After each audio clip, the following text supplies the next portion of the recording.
வாழ்க வையகம், வாழ்க வையகம், வாழ்க வளமுடன். உலகெங்கும் இருக்கும் நம்ம குடும்பத்தினருக்கு டாக்டர் டிவைன் தினேஷின் அன்பான வணக்கங்கள். சரிங்க, பங்குனி மாதம் பற்றி பார்க்க போகிறோம். பங்குனினாவே நம்ம ஒரு மாதத்துக்கும் ஒரு பண்டிகை இருக்கும், இல்லை ஒரு முக்கியமான நாள் இருக்கும். முக்கியமாக பங்குனிக்குன்னா பங்குனி உத்திரம், எல்லாருக்கும் ஞாபகம் பங்குனி உத்திரம். நம்ம பங்குனி உத்திரம்னா முருகர் கல்யாணம் மட்டும் நினச்சிட்டு இருக்கோம். ஆனால் சிவன் பார்வதிக்கு இந்த நாளில் கல்யாணம் ஆனதா ஐதீகம் இருக்குது. ரங்கநாதர் ரங்கநாயகிக்கு இந்த நாளில் கல்யாணம் ஆனதா ஐதீகம் இருக்குது. சரிங்களா, அவங்க தான் பங்குனி உத்திரம்ன்றது ரொம்ப நல்ல மாதம். சரி, இது கூடவே இப்போ ஒரு ராசி, உங்கள் ராசிக்கு இதில் இந்த மாதத்தில் என்னென்னலாம் நல்லது நடக்க போகுது, முக்கியமாக வேலை, தொழில், குடும்ப அமைப்பு, உங்களுடைய ஹெல்த் கண்டிஷன், இதெல்லாம் எந்தெந்த விஷயத்துலலாம் நான் கொஞ்சம் ஜாக்கிரதையாக இருக்கணும். ஏன்னா இப்போ வாக்கியம் பிரகாரம் சனி பயிற்சியார் நடக்குது இந்த மார்ச் 6. ஸோ இதனால் வேறு என்னென்ன விஷயங்களெல்லாம் எனக்கு கொஞ்சம் பாதிப்பு வரும், இல்லை இதில் நான் உஷாராக இருக்கணும். இது எல்லாத்தையும் நம்ம ஒன்று ஒன்றா பார்த்துட்டு வர போகிறோம். இது எல்லாத்துக்குமே, எல்லா பிரச்சனைகளுக்கும் சரி, எல்லா நல்ல விஷயங்களுக்கும் சரி, கூட நம்ம வழிபாடு சின்ன சின்ன பரிகாரங்களோடு சேர்த்து சொல்லிட்டு வருவோம். ஒவ்வொன்றா கவனிச்சிட்டு வாங்க. மேஷ ராசி, மேஷ லக்னம், இவங்களுக்கு இந்த பங்குனி மாதம் எப்படி இருக்க போகுது? பங்குனியே முருகருக்கு தான், மேஷமே முருகருடைய ராசி. வேறு என்ன, சூப்பராக இருக்கும் நம்மளுக்கு டைம். சரிங்களா, முக்கியமாக படிக்கிற குழந்தைங்களுக்கு, அதாவது இப்போ மேஷ ராசி லக்னத்தில் குழந்தைங்க தான் சரியான லக்கு.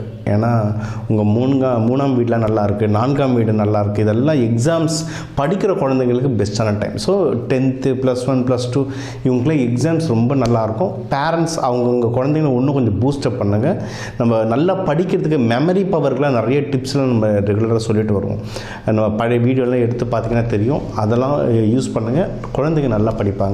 புதுசாக முயற்சி எடுக்கிறோம், வேலைக்காக இருக்கட்டும், இல்லை புது தொழில் ஆரம்பிக்கணும், இல்லை புதுசாக ஏதாவது வீடு வண்டி வாங்கணும், புது முயற்சி எது எடுத்தாலும் அந்த முயற்சியில் அதிகமான சக்ஸஸ் இருக்கும். அந்த முயற்சி இந்த முயற்சின்னு கேட்கக்கூடாது.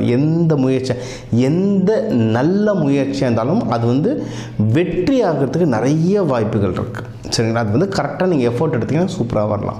எக்ஸாம்பிள் ஒவ்வொன்றா பார்த்துடலாம். இப்போ இன்வெஸ்ட்மெண்ட்டுக்கெலாம் டைம் ரொம்ப நல்லாயிருக்கு. பொதுவாக இந்த மேஷ ராசிக்காரங்களுக்கு வண்டி ஓட்ட பிடிக்கும், அது ஃபாஸ்ட்டாக வண்டி ஓட்ட பிடிக்கும். ஃபாஸ்ட்டாக வேகம், நீங்கள் ரோட்டில் ஃபாஸ்ட்டாக வேகமாக பார்த்தீங்கன்னாவே செவ்வாய் மேஷம் அப்படின்னு தெரிஞ்சுக்கலாம். சரிங்களா, இந்தமாரி நீங்கள் எதனா வண்டி வாங்கணும், அதுக்கு நான் ஃபாஸ்ட்டாக ஓட்ட சொல்லலை, வண்டி வாங்கணுன்ற ஐடியா இருந்ததுன்னா இப்போ வண்டிலாம் வாங்கிறதுக்கு நல்ல டைம், வீடுங்கள்லாம் வாங்கிறதுக்கு நல்ல டைம். எப்போயுமே நம்ம சொல்லுதான், உங்களுக்கான கலர், லக்கி நம்பர்லாம் பார்த்து வாங்கினீங்கன்னா சூப்பராக செட் ஆகும். இதுக்கு ஒன்றுன்னா ஹெல்ப்லாம் என்னென்னா தாயார் ஸ்தானத்தில் இருக்கவங்கலாம் கேட்டு பாருங்கள், நிறைய இதுக்கு ஹெல்ப் பண்ணுவாங்க.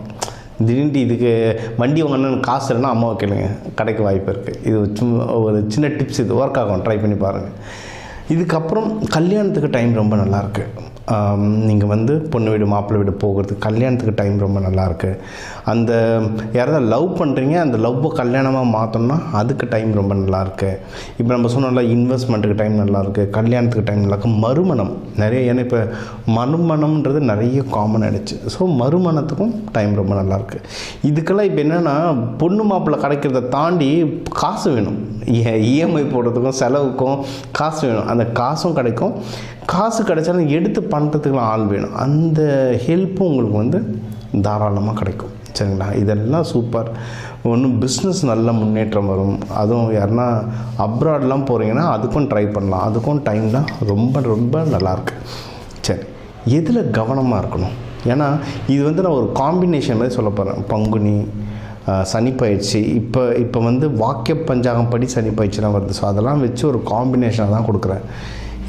எதில் இப்போ நீங்கள் ஜாக்கிரதையாக இருக்கணும்னா மனசு, உடம்பு, இது 2 ரொம்ப ஜாக்கிரதையாக இருக்கணும். ஏன்னா மனசை போட்டு நீங்கள் 6 மாதமாக பார்த்தீங்கன்னா குழப்பிக்கிட்டே இருப்பீங்க. எது தேவையில்லாததெல்லாம் போட்டு குழப்பிட்டு இருப்பீங்க, இல்லை வேறு யாருன்னா குழப்பி விட்டுட்ருப்பாங்க. சரிங்களா, ஏன்னா உங்களுக்கு கேது பகவான்லாம் இப்போ பார்க்குறதுனால ரொம்ப சம கன்ஃபியூஷன் ஓடிட்டுருக்கும். பெஸ்ட்டு தியானம் பண்ண முடிஞ்சால் தியானம் பண்ணலாம். இல்லையா, என்னால் ஒரு இடத்துல உட்காரவே முடியலன்னா கோவிலில் போய்ட்டு கோவிலில் சுற்ற ஆரம்பிச்சிருங்க. போய்ட்டு ஒரு 10 சுத்தோ 11 சுத்தோ, இல்லை வாரத்துக்கு ஒரு தடவை 108 சுத்தோ, எது உங்களுக்கு கம்ஃபர்டபுளோ சுற்ற ஆரம்பிச்சிருங்க. இப்போ எனக்குலாம் ஒருத்தர் வந்து சுற்ற ஆரம்பிச்சுட்டு நல்லா 12 மணிக்கு மதியம் சுற்றிட்டு வந்து உடம்பெல்லாம் வெந்து போச்சுன்னு ஃபோன் பண்ணார். அப்படிலாம் சுற்ற சொல்லலை. காலைல ஒரு 6 மணிக்கு போயிடுங்க, 6:30 மணிக்கு போயிடுங்க, வெயில் வரதுக்கு முன்னாடி போயிட்டு வந்துடுங்க. ஏன்னா இப்போ உங்களுக்கு வந்து இப்போ இந்த பங்குனி வந்து நல்ல வெயில் உள்ளே வந்துட்டுருக்கோம், வெயில் காலத்துள்ள வந்துட்டுருக்கோம். ஏற்கனவே இப்போவே ஹீட்டு ஸ்டார்ட் ஆகிட்ருக்கோம். நிறைய பேரே பார்த்துருப்பீங்க. இப்போ சென்னையிலலாம் பார்த்தீங்கன்னா வெடிகாலில் பார்த்தா சரியான பனியாக இருக்குது. அப்படியே ஒரு 11-12க்குலாம் பார்த்தீங்கன்னா வெயில் கொளுத்துன்னு கொளுத்திட்டுருக்கு. அந்த மாதிரி இப்போ கால மாற்றம் வந்து ரொம்ப ஜாஸ்தியாக இருக்குது. அதனால் நம்ம ஒரு விஷயம் சொல்கிறோம், ஒரு மேலோட்டமாக சொல்கிறோம்.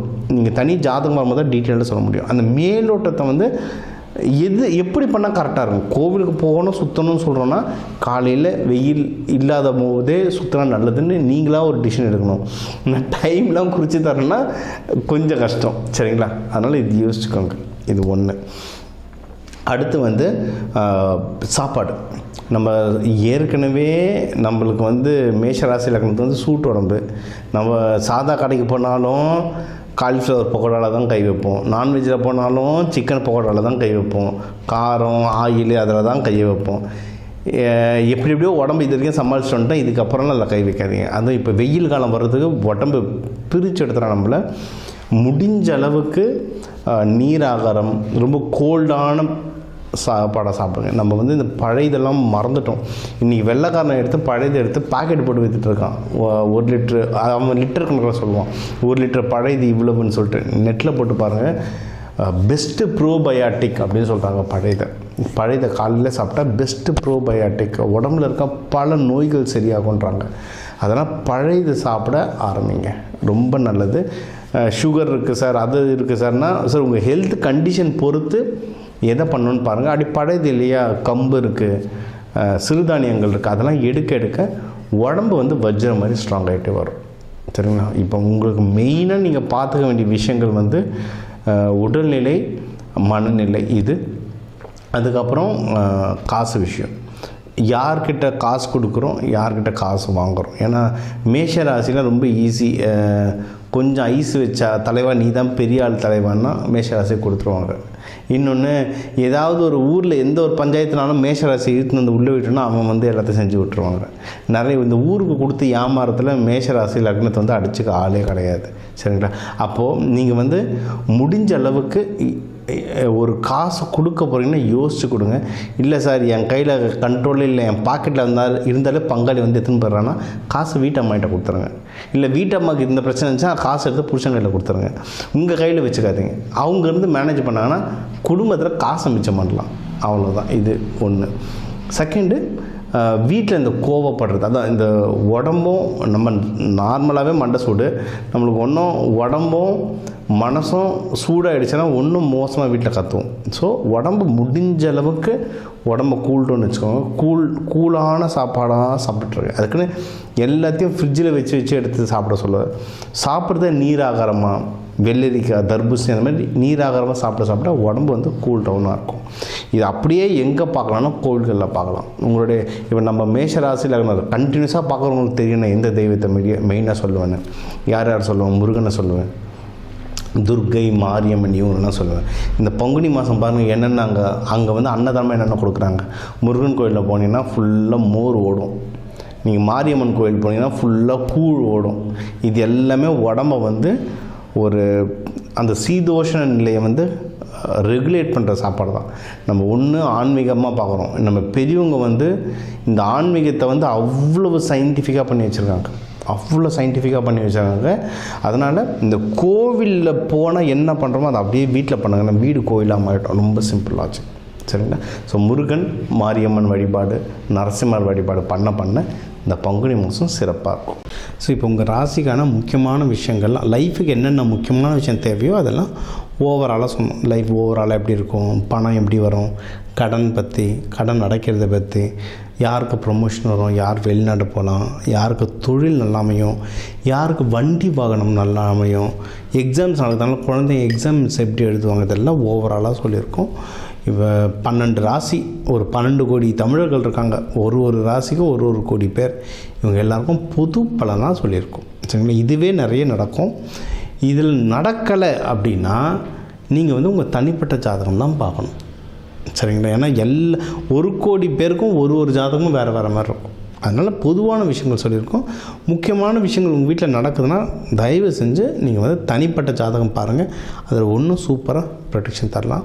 இப்போ தந்திருக்க தெய்வ வழிபாடுகளே நல்ல வேலை செய்யும்.